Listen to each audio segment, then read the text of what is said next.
So first, borrower quality. What does that mean? In most EB-5 projects, funds are structured as a loan. So money is being loaned to a borrower. And that borrower is typically a real estate developer. And so what we mean by borrower quality is how established and how much of a track record does that borrower have? So what we're solving for is how likely is that borrower who's borrowing the EB-5 money, how likely is it that they're going to repay the EB-5 money on time, right? That's the question. And so how do we figure that out? We look at track record, right? History tends to repeat itself. We look at track record, we look at repayment track record, project execution track record, assets, number of projects. All those items kind of factor into the quality of the borrower. And we've listed this one as number one because this truly is the most important item when you're looking at any type of a loan investment. And it makes sense, right? If you're making a loan to, your cousin John, the most important thing related to that loan is how likely is it that John is going to repay you on time, right? And so you're going to look at all the factors that, would go into determining that. Perfect. And just even before looking at the slide, just thinking about the different types of developers there are out there. So you have one developer, and I will use the Coulter Group on the left hand of the slide as an example. They've done over 150 projects, over $20 billion of development. They have a professional team where all that their company does is buy land and build homes, condos, hotels, multifamily. That's what they do. Very large professional company with all the back offices in place. So that's one end of the spectrum. The other end of the spectrum are developers where it's like a family developer. Maybe they built a couple duplexes, fourplexes, and they see EB-5, and now it's time for them to take their first step into building a larger project.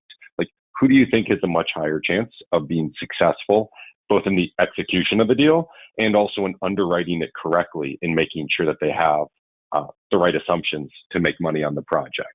So at the core, what we look for as a company are either large developers that have a very strong track record of success, or in the case of specific projects, a development team where the individuals have done the exact same thing many times before extremely successfully, and there's other features that make it that we feel like the borrower is of a very high quality.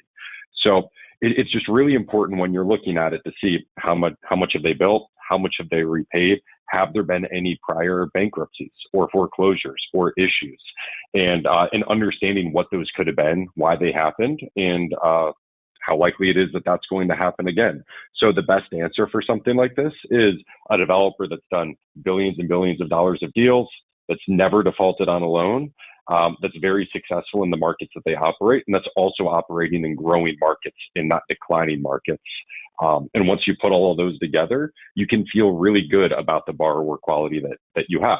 Now, we know some investors choose to like to invest with friends of friends, friends of family, things like that, and that's completely at an investor's discretion. But generally, when we've seen deals go wrong, it's the big deals with very bad conflicts of interest and bad oversight and management and related party issues. And that leads to some problems. And a lot of the other problems are just small deals that don't have all the money in place, can't get it done, lack of execution, lack of experience, and that's where it goes wrong. So this is one way that you can very easily identify a major area of risk that you can quickly check the box on by working with a very large and experienced developer and borrower with a strong track record. Great. Thanks, Mike. And I think another item on that same train of thought is just this information should be available out, some of these key questions here, number of projects, years in business, loans, failed projects, all of that. Like, you should absolutely be getting that same information, each of these rows, from any project that you're considering, right? That will allow you to really identify potential issues and also allow you to compare and contrast, right? Usually a single project's not going to have an amazing answer for every one of these. Some projects will have better answers than others in some categories. And so this is an easy way for you to just quickly see, okay, what are the major differences and how how safe, how reliable is this borrower? And, are they to the level where I'm comfortable that I think my money is going to get repaid on time or not, right? So that's important. Yeah, and just to add to that, Sam, I think you and Mike have brought up some really great points. And just one thing I hear a lot from investors is everyone puts a lot of importance, rightfully so, on looking at a regional center's track record and just seeing how long they've been in operation, what they've done in the past. It's equally important to look at the borrower in a specific deal, right? Ultimately, any track record will not guarantee future success. You have to look at the deal that you're looking at to put your money into and make a decision based on that specific project, that specific borrower, and where that borrower is currently in that deal, what's going on, et cetera, et cetera.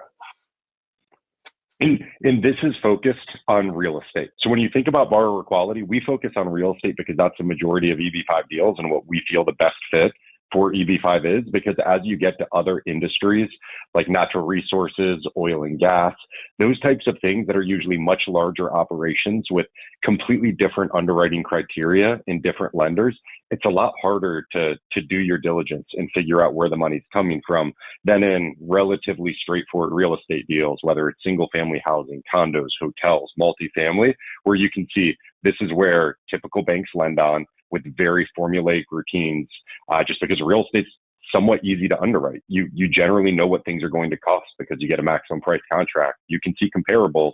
And if you're a professional developer and builder, you can have a very strong track record as a borrower and developer versus many other very large swing for the fences type projects. It's hard to assess the borrower's quality, especially if they haven't done the same thing 100 times before. So that's just something else to keep in mind, and part of why we typically tend to go towards real estate deals so that we can underwrite the borrowers more comprehensively.